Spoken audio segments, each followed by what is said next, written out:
Hey, what's going on, everyone? This is Mitch. Good Saturday morning to you all. Hope you guys are doing well out there this morning and having a wonderful start to your day and a great beginning to your weekend out there so far.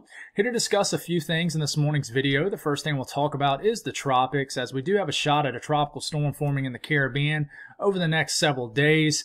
The next name is not Patty. It's actually Raphael, and hopefully I said that right. But Patty actually formed this morning way up in the North Atlantic. It's a subtropical storm.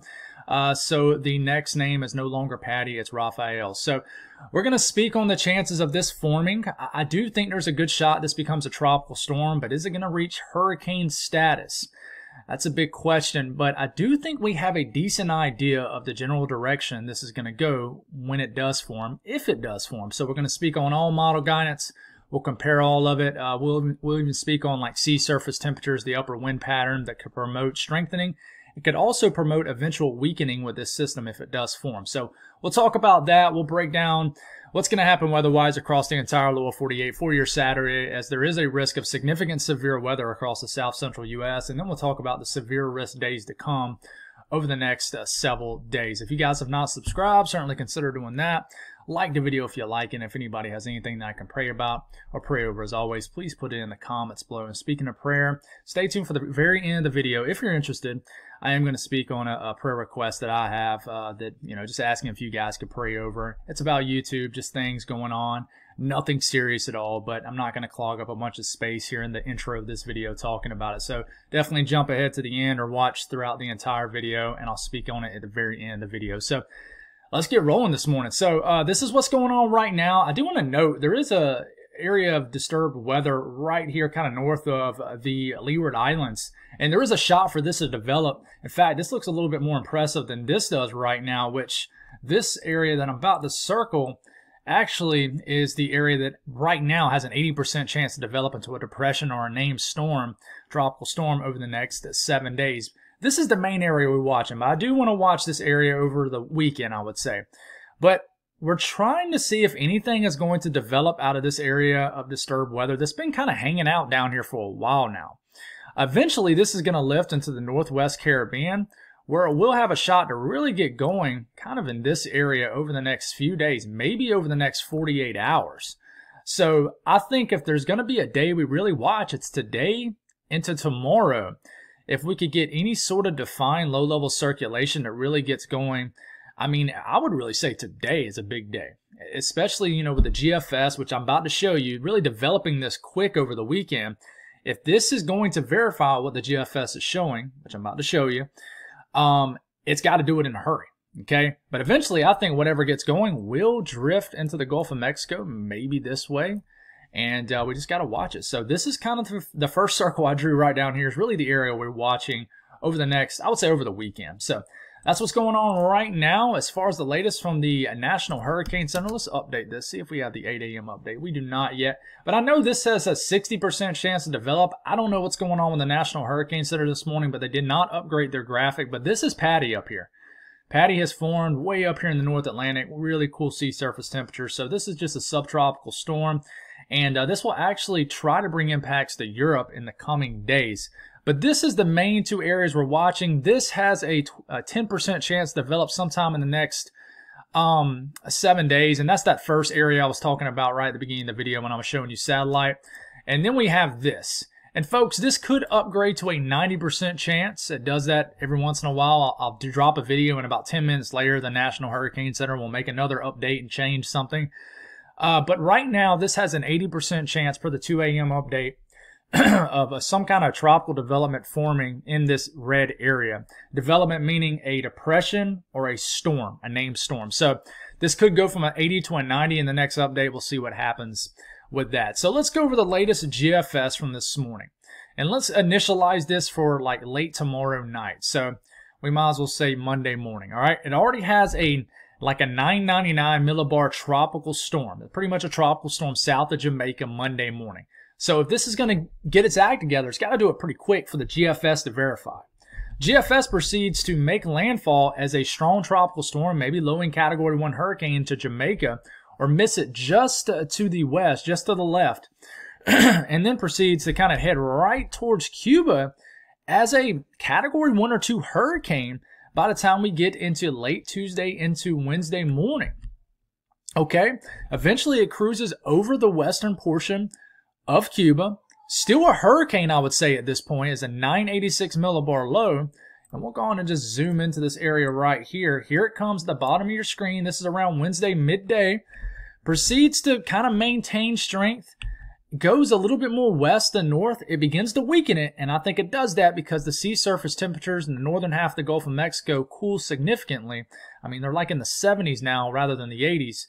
And we have a 991 tropical storm, you know, somewhere in the eastern half of the Gulf of Mexico. And then what does it do after this? It proceeds to kind of go, you know, east to west, which is kind of against what a lot of model guidance is showing. Eventually it lifts this up. It weakens it dramatically, and this kind of ends up being just a plume of tropical moisture into the deep south, which could be beneficial. So it does form this, right? It's down here, but then it weakens it very, very quick as that millibar number begins to rise, which means it's a weakening storm system. So that's the latest GFS. This would bring some rain to the southeast. It actually would be pretty beneficial. What about the latest Euro? Euro will initialize it from Monday morning. It's much weaker. It's not a tropical storm yet, but it is a big, broad spin, cyclonic spin out here south of Jamaica. Would bring a lot of unsettled weather to Jamaica. You know, I know I got viewers from that area. I don't think this is going to be a higher end event, but we cannot rule it out. The GFS showed what it just showed. I think regardless, you know, you're going to get a lot of tropical activity as far as like just shower and storm activity. But it does kind of take the same route as the GFS. We get in the Tuesday morning, the Euro says, hey, we're not developing this thing yet, okay? And then, you know, it slowly gets this thing kind of together. I would say it could be a tropical storm midway next week. We take it all the way into Thursday morning. It's a 1,004 millibar low. One thing I'm noticing here is the Euro wants to bring a surge of moisture right into the southeast. This would be good news to the southeast. You guys need the rain. We need the rain. I'm in South Carolina, so I would love to see that. We don't need it all at once, but it's something to watch. And then we get into next Friday morning. The Euro really wants to take this and kind of bring it further west, kind of like what the GFS is showing now. And the Euro kind of throws a wild card into this. And about 7 to 8 days from now, like next week around this time, has a tropical storm in the Bay of Campeche, and then finally lifts this, kind of strengthens it. And we're still talking about this 10 days from now. The Euro just has a long lifespan of this. Okay, what about the Euro AI model? Let's see if we have another one. No, we're still at OOZ. Euro AI model, here it comes. Same thing, kind of takes the same route as the Euro and the GFS. You know, we take it into about, let's back it up for my friends here in Jamaica. Tuesday morning wants to bring, you know, maybe a weak tropical storm depression, you know, and brings a big slug of moisture right into Jamaica. But the actual center of the storm is consistently showing being west of Jamaica. And then it brings a weak tropical storm right into western Cuba. Gets this into the eastern Gulf of Mexico pretty quick. It doesn't really waste any time like the GFS and the Euro, and gets picked up immediately. At this point, it's about a tropical storm next Thursday evening. Very weak, but it is weakening upon approach to the deep south coastline, the Gulf Coast.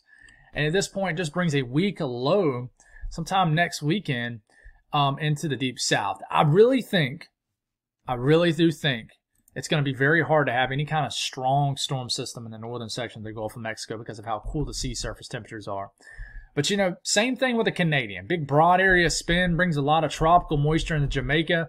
This low finally consolidates, makes landfall into the western half of Cuba as a weak tropical storm, depression, and then proceeds to kind of do what the Euro AI model does. There's a lot of moisture, combine that with a frontal boundary, and then tropical moisture brings a lot of moisture late next work week into the southeast, and then weakens this upon landfall and kind of just drifts this around. But from what I'm seeing, it looks like this thing's the strongest around, you know, just south or just north of Cuba, and then it weakens dramatically right in here. Okay, really gets shred apart. And then the icon model, we'll just go 120 hours out. We'll continue to roll here. Wednesday morning, tropical storm right over western Cuba. And then, you know, we have 1,002 millibar low next late Wednesday night, November the 6th into the 7th. 1,002 millibar low, bringing moisture into Florida, but nothing substantial. Like I said, in my opinion, if you're going to get a hurricane out of this, it's going to happen in my opinion, it's going to happen in the Caribbean.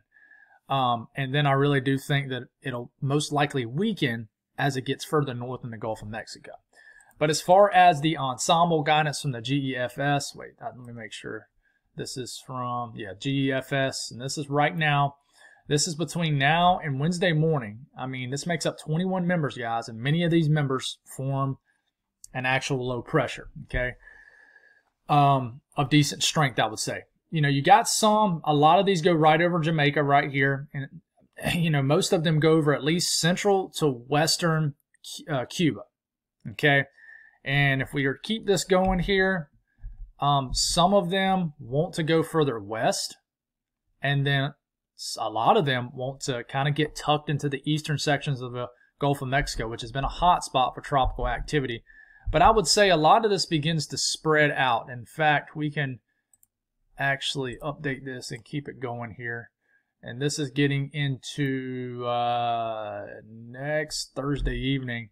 And we keep this going, guys, and you can see how things begin to spread out. Sorry, it's please waiting for us, but it's just still loading.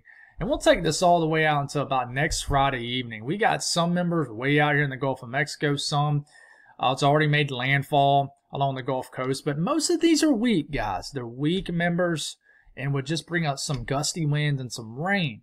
I wouldn't be overly concerned about a major hurricane going into the Gulf Coast in November. Hostile conditions in the Gulf of Mexico this time of the year due to consistent troughs digging down, a lot of flow aloft. But you look at the Euro ensemble, same thing. You got the kind of somewhat of the tightening up of the members right into here, and then you keep this going. A lot of members go right to the middle of the Gulf of Mexico. You got many members that kind of do what the actual operational run does and kind of gets tucked in to the Bay of Campeche. We got some clustering up right here. Some members are doing the hook and going right towards the Gulf Coast, not wasting any time. And then there's a lot just right here in the middle, but there's a big spread. You got some members over here. We got a lot of members over here. And this is getting into like next weekend. And then we got some members getting really far over here and then hooking back and heading towards Texas. So I would say you watch the entire the entire Gulf coastline. Is this going to move over here and get off the coast of Southeast and hit the Carolinas or something? I doubt it. I think that this is whatever forms is going to get into the Gulf of Mexico. Now, speaking of sea surface temperatures, and when I'm talking about cooler waters, okay, sea surface temperatures in the Caribbean are still warm. 29, 30 degrees Celsius is still the 80s. Okay, once you start to get into 26, 27 degrees Celsius, I mean, you're starting to get, 28, 29, low 80s to like the upper 70s. So your sea surface temperatures in the northern Gulf of Mexico have cooled significantly. Okay, I mean, they're down into the 70s. That doesn't really support tropical activity. I mean, it can support it a little bit, but it definitely doesn't support a strengthening tropical system. But they have cooled significantly. So in the shorter term, if something gets going, if it has a shot to becoming a hurricane, it has to do it in the Caribbean, I think. And then regardless if it's a hurricane or not, it will weaken once it gets into the Gulf of Mexico, especially if it turns north. Now, if it kind of cruises east to west, it could probably hang tight, a little bit longer. But yeah, as far as the upper wind pattern, it does support, a tropical system. We kind of go out to, and this is the GEFS ensemble, we kind of go out to like next Tuesday. I'm going to draw on this a little bit. This is winds in the upper levels of the atmosphere, way up in the atmosphere. And like above the actual cyclonic rotation of this system, right? So above the system, you got air being dispersed outwards, kind of going like this. I mean, some air is moving towards the system right here, but for the most part, it is being dispersed, away from the system. So this is allowing for an outflow channel in the upper levels above this system. This is allowing for air to kind of get dispersed away from the system. This allows for more air to rise. That gets dispersed out. So it basically creates a very moist environment for the system initially. Okay. You move forward here, that still is a factor, a lot of air being dispersed out, but as it gets right here, it gets different. I mean, we start to get some stout, wind shear that starts blasting the system to the west. So, it kind of turns into a different story a few days later as we get late into the work week. Okay, but a lot of air being dispersed out away from the system benefits the system in the Caribbean. That's why I think if this is going to peak in strength, I think it'll be in the Northwest Caribbean. And that just depends on if the system actually forms kind of in the shorter term, right? So see if we can catch another update. And we did, okay? We are still at and there's Patty right there. We are still at a 80% chance of tropical development. So we're done with that. Moving on to what's going to happen today and what's happening right now. Big slug of moisture, shower and storms moving across the panhandle of Texas and Oklahoma, areas of western Texas. We're getting rain moving into Kansas. You guys have picked up a lot of beneficial rain. We got this supercell down here, looks like in the hill country of Texas. We got some moisture starting to pull into the Texas coastline. This is good news. We need some rain. And you just got energy out west and a little bit of shower activity. Short range models handle that pretty well in the triangle of North Carolina. Maybe a little flurry action going on in Maine. Let me know what you're seeing. It looks like we got a little moisture up here in the upper Midwest. That's what's going on right now. Watches, warnings, advisories.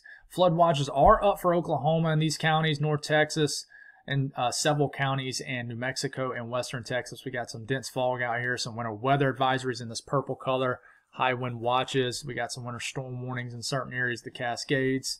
And, you know, with multiple storm systems flying across the west, we do have some wind advisories for Nevada, California, and surrounding states. As far as the risk of excessive rainfall, we'll kind of just go on and zoom into this area because this is the only area affected. We do have a big, large, slight risk. So this means in this yellow area stretching from Hobbs, New Mexico, all the way to just south and southwest of Kansas City, we have a 15% risk of rainfall exceeding flash flood guidance within 25 miles in a given location. So watch out for flash flooding, folks. It could become a deal, but I would watch out really as we're getting into tomorrow. It could become a bigger deal tomorrow with flash flooding from Oklahoma City through Tulsa and Joplin all the way just south of Kansas City. So you guys are starting to get a lot of rain. Definitely a pattern shift has occurred in this area. And then speaking of the severe weather risk, I just zoom into this area.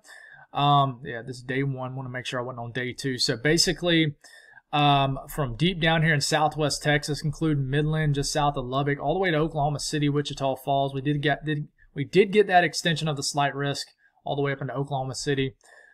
We have to watch out for strong to severe storms. Level 2 out of 5, risk of severe weather. What is this driven off of? The tornado threat will be the highest down here in Texas. Small section of extreme southeast and New Mexico, Odessa, Midland, Pecos, Big Spring, Andrews. You guys have a 5% risk of a tornado within 25 miles in a given location. And Oklahoma City down to Wichita Falls, Abilene, Snyder, up to Lubbock, 2% risk of a tornado. And then the other risk here, wind threat, just a 15% risk of winds exceeding 55 to 60 miles per hour in this yellow area. And then the hail threat is where we have a risk of significant hail. So in this yellow area, 15% risk of hail exceeding 1 inch in diameter or larger.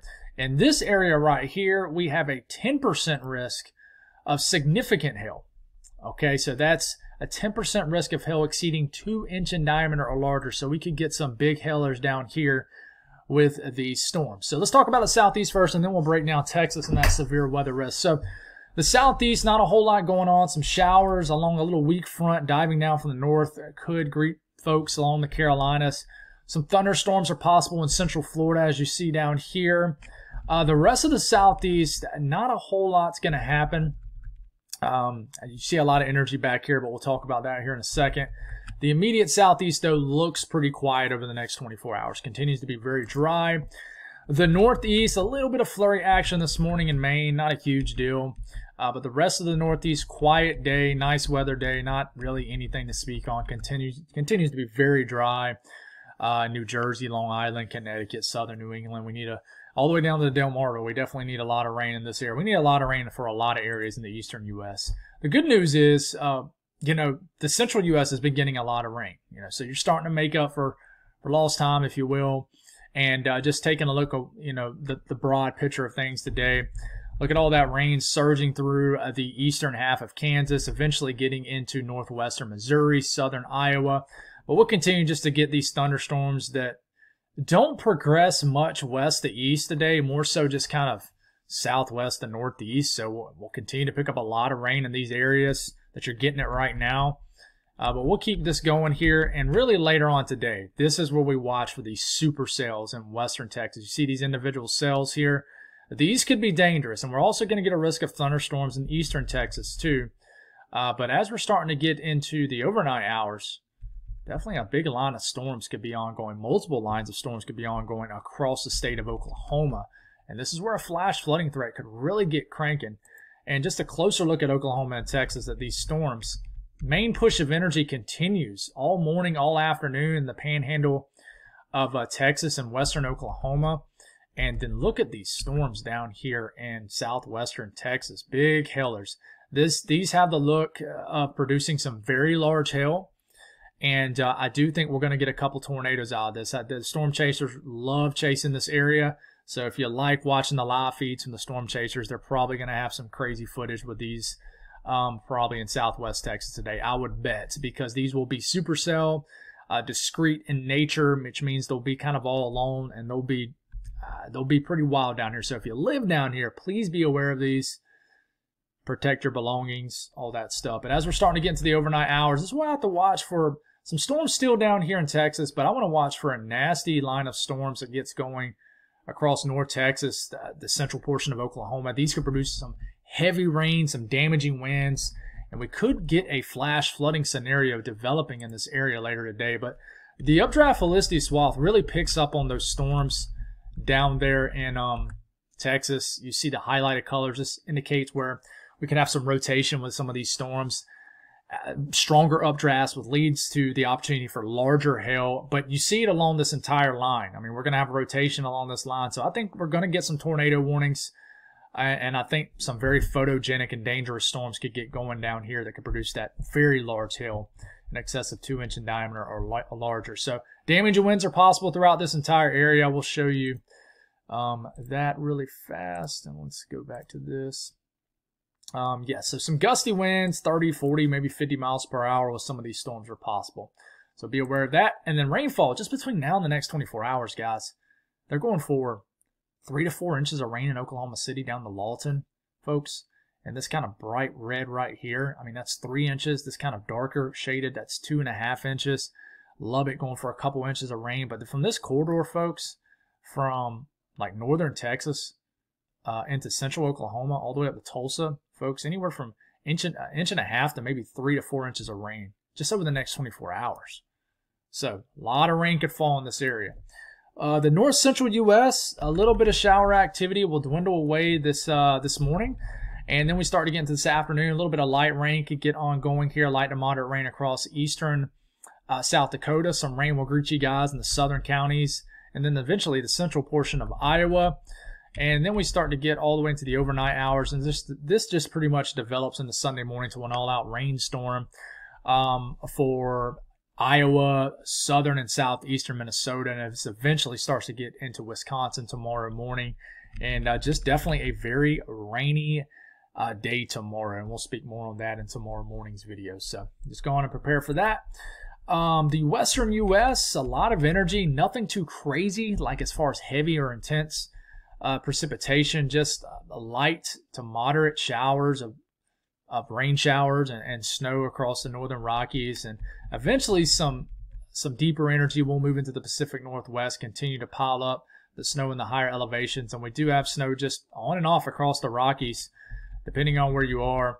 It just rounds. It's just not really a consolidated chunk of it, really just rounds of it, but we will wake up to some snow flying around the higher elevations of Utah. I mean, just really any state across the Rockies, honestly. So snow in the higher elevations of the Pacific Northwest is what we're looking at. And then as far as precipitation, this is what we're looking at over the next 24 hours. And then just the Rockies as a whole, you know, nothing too overly crazy, but we are certainly going to see some precipitation across the next 24 hours. And then here is snow. So temperatures. Warm again across the deep south, 70s and 80s. A cool day across the northeast, the trough digging down, so it'll definitely feel more like fall again. And cooler up here in the Great Lakes region, 40s and 50s. And then, you know, across the western U.S., a little bit of moderation in temperatures, but still cooler compared to everybody else. But this is definitely more fall-like conditions across the west for sure. And then going forward, guys, we do have a severe weather risk across Oklahoma and Texas again for some of the same similar regions.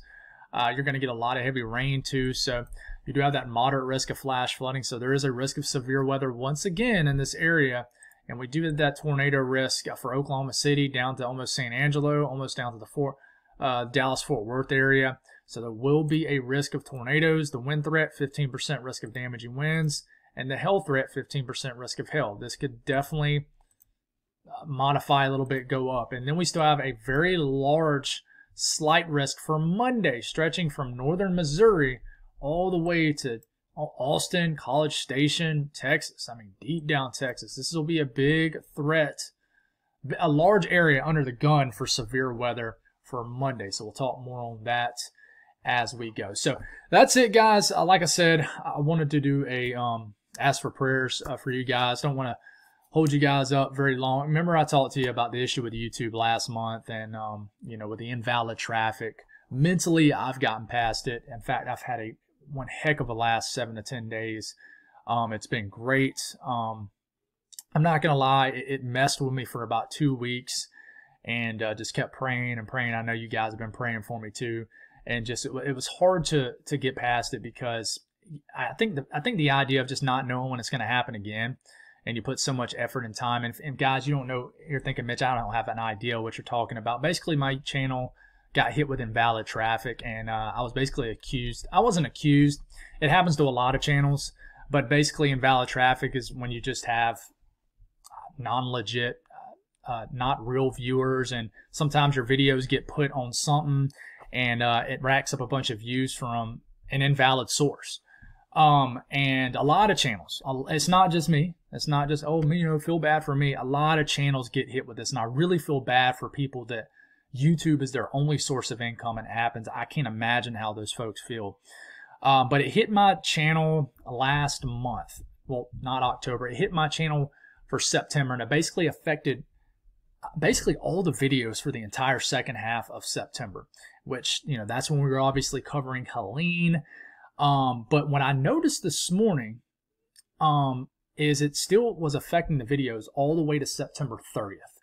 And then October 1st, your estimated revenue, everything as far as that shifted back to a normal flow.